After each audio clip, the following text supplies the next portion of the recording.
Hello everyone, this is Chris Jamel at Exiton Interactive, and in this video we are going to see how we can create a basically node script that we can use to optimize images.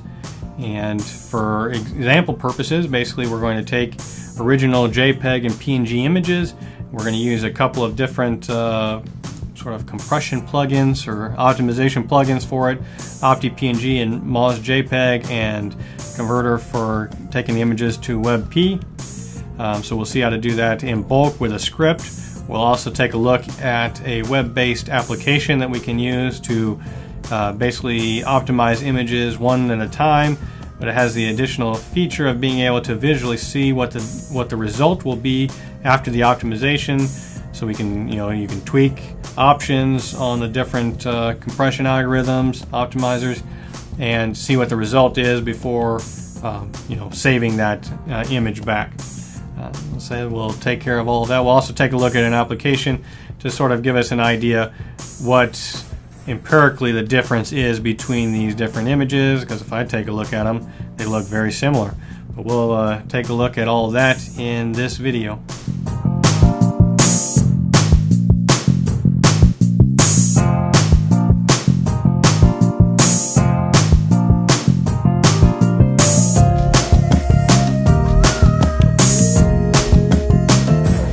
Alright, so let's go ahead and get started here.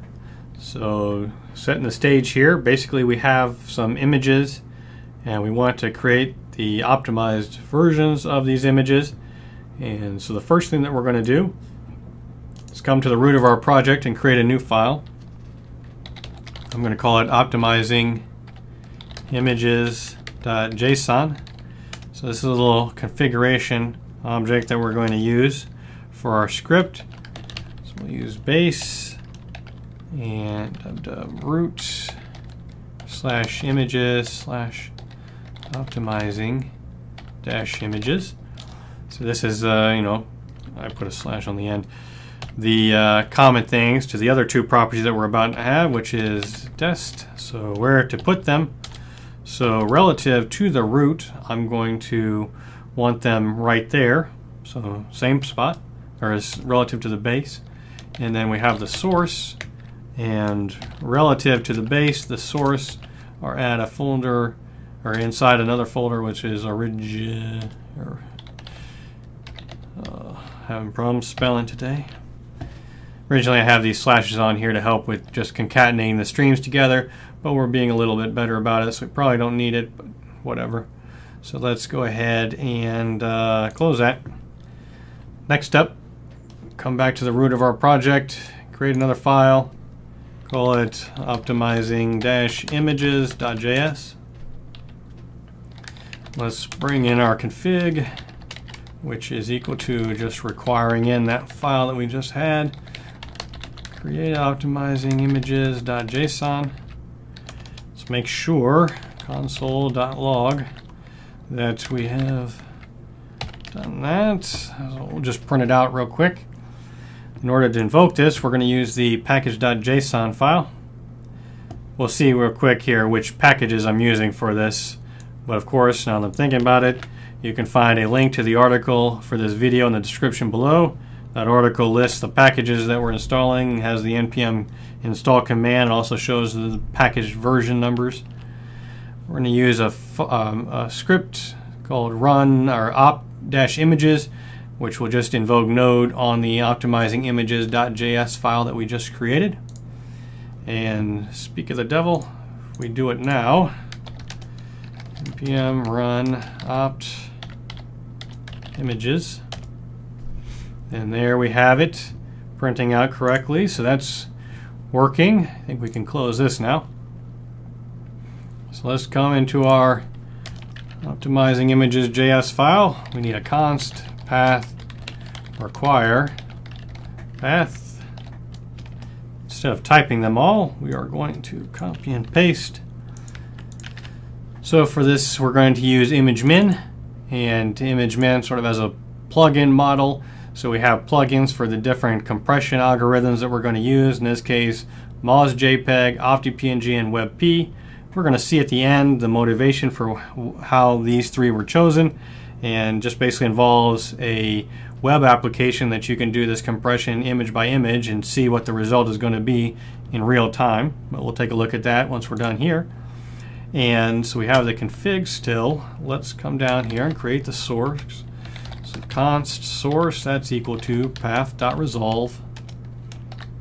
And we're going to resolve the directory name with path.resolve. And that's going to be on config.base, config.source. So we have the source, we need the destination, which is dir name, path.resolve, config.base, config.dest. That's what it was called. And okay, so let's get rid of our console log here. Let's create a function, a fancy async function, optimize plugins. So I think that async was added into Node in version 8, so you need at least that installed, if I'm not mistaken. So now we just do await Imagemin. Imagemin's first argument is supposed to be an array, basically I think the location of the files. So we're going to use a template string in here, and we'll put it at the source slash, use a wildcard here. I think that should be all that we actually need, but sticking with the example that was on there, we're going to do JPEG and PNG. Happens to be basically every file that's in there is either JPEG or PNG. And so we need to know where to go, destination, and we need to know what to do. What to do is done by sending in some plugins, and that should be good for our function. So now we can come down to optimize, pass in mozjpeg, so this is where you can put in options, and we'll have optipng, same deal, options. And last we're going to do optimize webp all on this lonesome. The reason I'm doing this is when I was testing this out, if I put all three of the plugins in at the same time, only webp files were spit out. I don't know I haven't looked in anything to see what Imagemin does, why it works that way. It just did, so I split them up into these two different function calls. Go ahead and save that. Let's open this up. We can see here this is our images, or www root images, optimizing images. Here's the originals, right? So if we go to our console, npm, let's just do npm run opt images. No error, so that's a good sign. We go back, we can see that we have a whole bunch of images that have suddenly appeared. If we go to here, refresh, this is actually the displaying of those images. If you're interested, it's basically back to being this is a ASP.NET Core. I basically read from the files from the disk to find their sizes so we can calculate the percentage and things like that. This is going to be in the next video. But for now, at least we can take a look and see that, kind of see, I don't know how well it will go over on the image or the video. But so on the left-hand side, we have the original images. The middle part is, whichever optimizer one, either ouptipng or mozjpeg, and the last column is always the webp. So we can see the differences in file sizes. Ouptipng is not really doing a whole lot to the PNGs that I've downloaded. These are from a couple of different free images websites. Now, there were some PNG files that I had, PNG images on website that I confess were created using a very old version of Photoshop. So I'm not sure how it would compare to the current version, but it was a significant difference using ouptipng on those, significant file size reduction. But you can see from original to webp, for this one is 72%, 85, 65, 77. So for these images, webp turns out to be the best in terms of the file size reduction. Can I use? I should have had this one open already. So WebP, can I use? So if we look, we have 72% of users can use WebP. Chrome can do it. Look at this. Edge can do it. Just released November 12th. Firefox is going to be able to support it in version 65. We're at 63 right now. A few versions to go. Safari, iOS Safari, what's going on? So nothing on those. Looks like even Opera Mobile does it and Safari does not. Problems. Well, like I said, 72% of it, and you can use the WebP format inside of like an image or a picture tag for this in a source. And if the browser doesn't support it, I believe, I'll have to check to make sure, but I'm like 99% sure that if it's not supported, it won't be downloaded, and so it'll just fall back to whatever PNG or JPEG or whatever it is that it's using. But the case for the JPEG version, mozjpeg, 42% reduction in size from this original. And you can't really tell. I mean, I'm hard pressed to get differences. You can tell, like, I probably can't see it in here, but inside the darker part of this image at the bottom, this mountain down here at bottom left, there's some like banding looking something or other going on, which is smoothed out in the WebP. So this is not necessarily an issue that I'd have with this. Of course, the stuff that I do is not, doesn't really revolve around high fidelity images, so do it by case basis. But I did mention that I was going to say why this was the compression algorithms that are used. I chose those, and that is because there's this application out here. So I was watching a video.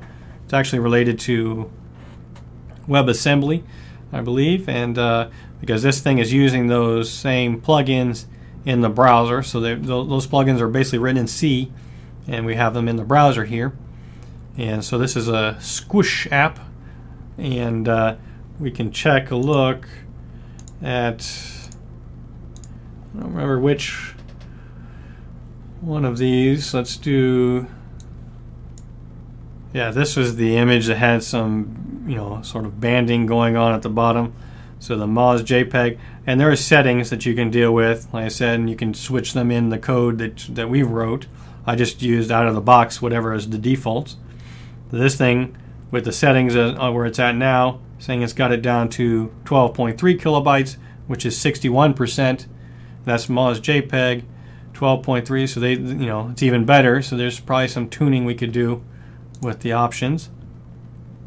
And we can see in the WebP, it's brought it down to 7.84, and so we're a little bit better in the WebP category than that.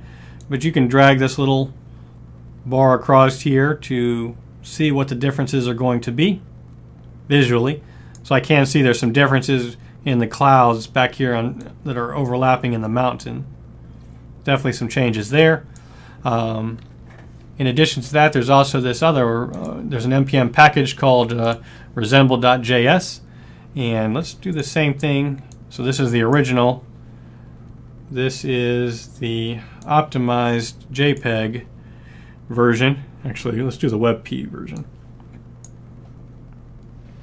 So this is, just to be sure. So here's the original. Here's the WebP version. And let's zoom in. This is sort of the diff, and you can see, hopefully, I don't know how well, but you can see that there's these purple blobs,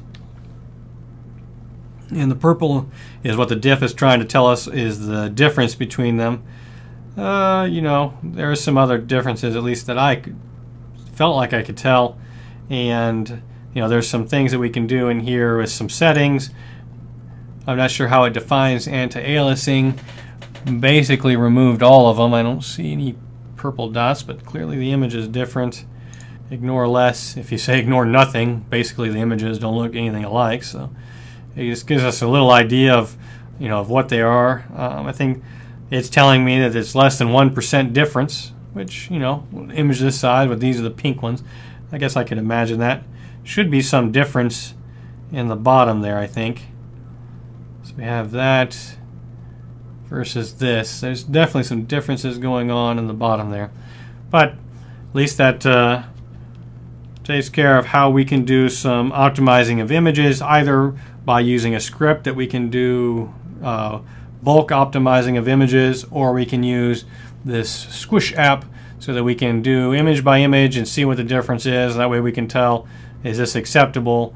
And there is a considerable amount of room to compress things. And again, this particular image, even if you went with the Mozjpeg version, you know, a 61% reduction in size compared to the original. And as always, thank you for watching the video. If you have any comments or questions, suggestions, please leave them in the comments section below. Otherwise, I will talk to you later. Thank you for taking the time to watch our video. I know that your time is valuable. If you liked the video, please subscribe to our channel and click the thumbs up button, as well as share the video with your friends. If you have any comments, questions, or suggestions, please leave them in the comments section below. And once again, thank you, and I will talk to you in the next video.